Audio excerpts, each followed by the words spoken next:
আউযু বিল্লাহি মিনাশ শাইতানির রাজিম। বিসমিল্লাহির রহমানির রহিম। দয়াময় পরম দয়ালু আল্লাহর নামে।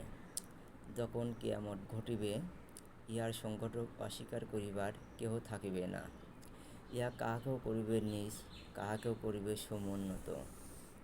যখন প্রবল বেগে প্রকল্পিত হইবে পৃথিবী এবং পর্বতমালা চূর্ণ বিচূর্ণ হইয়া পড়িবে, ফলে উহা পর্যবসিত হইবে উৎক্ষিপ্ত ধূলিকণায়, এবং তোমরা বিভক্ত হইয়া পড়িবে তিন দলে।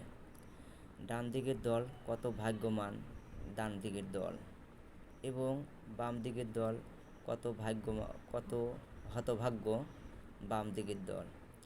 আর অগ্রবর্তীগণ তো অগ্রবর্তী, উহারা নৈকট্যপ্রাপ্ত এবং নিয়ামতপূর্ণ উদ্যানে অবস্থান করিবে। সূরা ওয়াকিয়া আয়াত নম্বর 1-12। মহানবী সাল্লাল্লাহু আলাইহি ওয়াসাল্লাম বলেছেন, আল্লাহর পথে একটি সকাল অথবা একটি বিকাল অতিবাহিত করা দুনিয়ায় এবং তার মধ্যে যা কিছু আছে সেই সবের চেয়ে উত্তম। মুসলিম শরীফ। আনাস রাদিয়াল্লাহু তাআলা আনহু হতে বর্ণিত। মহানবী সাল্লাল্লাহু আলাইহি ওয়াসাল্লাম আরও বলেন, যে ব্যক্তি হিদায়াতের দিকে আহ্বান জানায়, তার জন্য সেই পথের অনুসারীদের পুরস্কারের অনুরূপ পুরস্কার রয়েছে।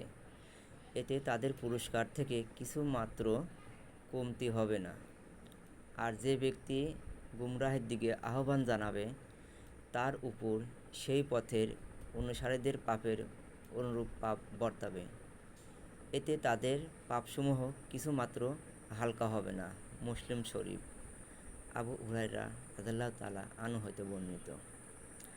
আল্লাহ তাআলা আমাদের ভালো কাজের আদেশ এবং মন্দ কাজের নিষেধ এবং এগুলো মেনে চলার তৌফিক দান করুন। আমিন।